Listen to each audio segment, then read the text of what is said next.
हम ये तो नहीं जानते कि आपने ऐसा क्या कर दिया कि शहंशाह ने अपने फैसले को बदल दिया, लेकिन हम आपको इतना जरूर बताना चाहेंगे बेगम जोधा, रतनपुर का किला राजा अच्युत सिंह को दिलवा कर आपने मुगल सल्तनत का बहुत बड़ा नुकसान कर दिया है। शहंशाह की जंग जीतने की ताकत को कम कर दिया है आपने। बेगम अपने शौहर के खिलाफ खड़ी हो गई आप। अब हिंदुस्तान भर में यही पैगाम जाएगा कि मुगल सल्तनत के शहंशाह ने एक छोटी सी रियासत के राजा साहब के सामने अपने घुटने टेक दिए। पहली बात, शहंशाह ने घुटने टेके नहीं, बल्कि इस निर्णय के बाद उनका सर और भी ऊंचा हो गया। उन्होंने ये संबंध जोड़ा था, यदि ये टूट जाता तब अवश्य पूरा हिंदुस्तान उन्हें नीची दृष्टि से देखता। दूसरी बात, हम अपने पति के विरुद्ध नहीं गए, बल्कि हमने उन्हें अपने साथ कर लिया है। तीसरी और सबसे महत्वपूर्ण बात कि हमने ऐसा क्या किया तो महामंगा जी, अनजाने में सही आपने हमें हमारी भूल का अनुभव करवा दिया। आपने हमें सीख दी कि हर बार हमें अपने पति के विरुद्ध नहीं जाना चाहिए, जो कि बिल्कुल ठीक बात है, और हमने अपनी भूल सुधार ली। हमने सोचा और पाया कि शहंशाह ईंट के प्रहार का उत्तर पत्थर से देते हैं और विनय का उत्तर और भी अधिक विनीत होकर वो बुरे के साथ बुरे हैं और भले के साथ भले। तो हमने सोचा क्यों हर बार हम अपने पति के सामने बुरे बने, इसलिए हमने भले बनने का निर्णय लिया। हमने बड़प्पन दिखाते हुए क्षमा मांगी और उन्होंने बड़प्पन दिखाते हुए दुर्ग दे दिया। हो सकता है बेगम जोधा इसमें आपकी फतह हुई हो, लेकिन शहंशाह की शिकस्त हुई है आपकी वजह से। शहंशाह का मन कौन पढ़ पाया है आज तक? उन्होंने जो भी निर्णय लिया है सोच समझ कर ही लिया होगा। वैसे महामंगा जी, हमें क्षमा कीजिएगा, विलंब हो रहा है। शहंशाह से कुछ महत्वपूर्ण बातें करनी है हमें। आप मार्ग छोड़ेंगी तो हम आगे बढ़ पाएंगे।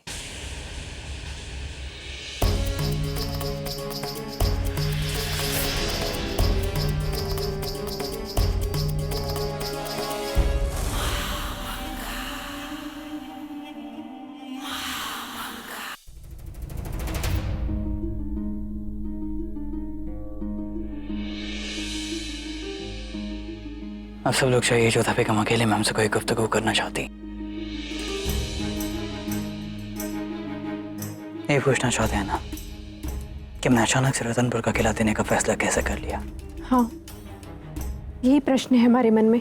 शुक्र है हम आपके मन में उठे इस सवालों को समझने लगे हैं। अब आप हमारे प्रश्न का उत्तर देने की कृपा कीजिए। जब आपने वचन दिया ही नहीं था तो आपने अचल सिंह जी को दुर्ग देना क्यों स्वीकार किया? उसकी वजह है इज्जत जोधा बेगम। आपने हमारे लोगों को इज्जत बख्शी और इतिहास गवाह है जोधा बेगम की बड़ी बड़ी लड़ाइयां शहंशाहों ने इज्जत के खातिर की। बड़े बड़े समझौते इज्जत की वजह से हुए। आपने हमारे लोगों को इज्जत बख्शी, इसके बदले में आप लोगों की इज्जत रखना हमारा फर्ज था। और आप लोगों की इज्जत सुकन्या की शादी में थी, और वो तभी मुमकिन थी जब हम रतनपुर का किला देते। आपने ये त्याग सुकन्या के विवाह के लिए किया है? हम इस बात को नहीं मान सकते शहंशाह। अवश्य कोई और बात है। जिस दुर्ग के लिए भरी सभा में आपने तलवार खींच ली थी, उसे आप इतनी सरलता से कैसे जाने दे सकते हैं? बहुत होशियार हैं आप जोधा बेगम।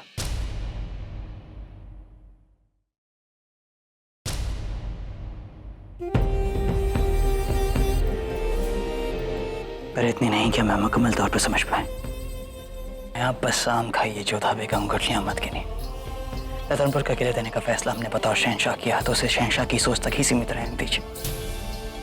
दिमाग पर जोर मत डालिए जोधा बेगम, आप कभी नहीं जान पाएंगी कि यहाँ क्या चल रहा है। अब बस चाहिए और जाकर शादी की तैयारियां कीजिए। आखिरकार हम दोनों को रस्में एक साथ निभानी है। अपने वालिद साहब को कह दीजिएगा कि उनके दामाद ने उनके दिल का बोझ हल्का कर दिया है।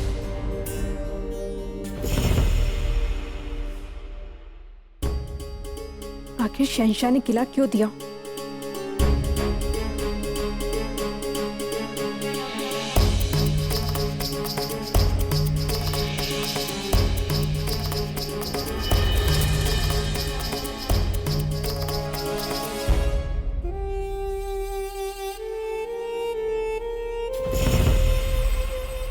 हमने हौसला नहीं खोया। न जाने किस मिट्टी का बना है जलाल, हम जो सोचते हैं वो उसका उल्टा ही करता है। अरे बिना किसी शिकन के रतनपुर का किला दे दिया।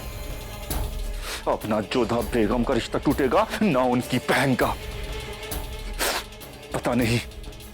पता नहीं जोधा बेगम ने ऐसा क्या किया कि जलाल ने अपना फैसला ही बदल दिया। वो सब छोड़ो और ये सोचो कि जोधा बेगम को तुम्हारी ये चाल समझ में कैसे आई। उसकी हमें कोई परवाह नहीं आदम।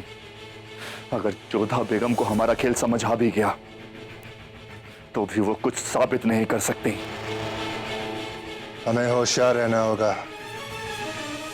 जोधा बेगम बहुत ही शातिर है। उसे कम आंकना सबसे बड़ी बेवकूफी होगी।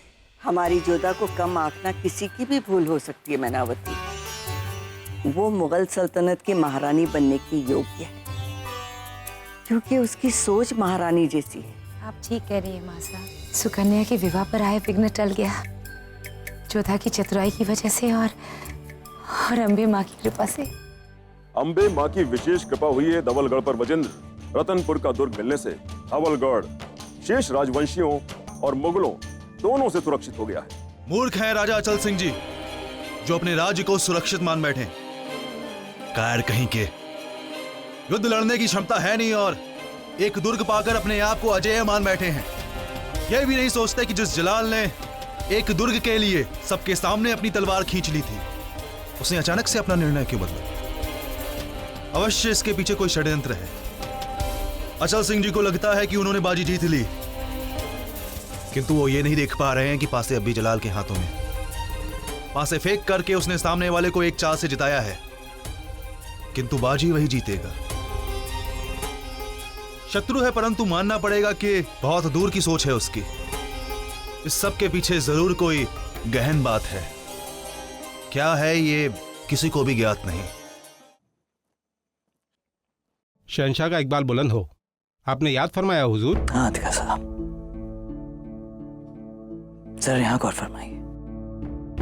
इन चीटियों ने इस मिठाई के इर्द गिर्द इस तरह से घेरा डाला हुआ है जैसे इनके अलावा इस मिठाई को कोई हाथ ही नहीं लगा सकता। आपकी बात समझ नहीं पा रहे हुजूर। अदगा साहब, आगरा से आते वक्त हमारे साथ कितने सिपाही आए थे? 5000 की फौज थी बादशाह। उन सबको फौरन रतनपुर की ओर रवाना कर दिया जाए। मगर वो आपकी हिफाजत के लिए हुजूर। अरे मुगल सल्तनत की हिफाजत के बारे में सोच रहे हैं अदगा साहब। हमने अचल सिंह को वकीला तोहफे में दिया, अब उसे फिर से फतह कर हासिल करेंगे। मगर हुजूर, इससे तो जोधा बेगम की बहन की शादी में मुश्किलात आ जाएगी। नहीं आएगी अदगा साहब। अब फौरन फौज को रवाना करें और सबको कहें कि वो आगरा वापस लौट रहे हैं। उस दौरान सुकन्या की शादी भी हो जाएगी रुखसती की, जिससे हमारी जुबान भी रहेगी और सुकन्या की शादी भी हो जाएगी। और उसके बाद हम फिर से अपने किले पर कब्जा करेंगे, जिससे लोग को ये पैगाम मिलेगा कि मुगल सल्तनत पर दबाव डालना और शहंशाह से जबरदस्ती कुछ लेना नामुमकिन है। हम समझ गए हुजूर। आपके हुक्म की फौरन तामील होगी।